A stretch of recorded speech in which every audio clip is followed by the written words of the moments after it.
अस्सलाम वालेकुम बच्चों, कैसे हैं आप? मैं तो बिल्कुल ठीक हूँ और मैं हूँ आपकी टीचर। बच्चों, आज आपकी उर्दू की किताब में से एक नात पढ़ेंगे, लेकिन भाई आपको भी मेरे साथ साथ पढ़नी होगी। तो चलें पढ़ते हैं। प्यारे नबी का प्यारा है नाम, पसंद है अल्लाह को मोहम्मद का नाम।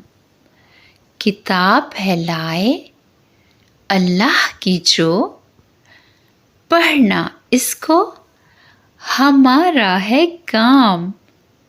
प्यारे नबी का प्यारा है नाम, पसंद है अल्लाह को मोहम्मद का नाम।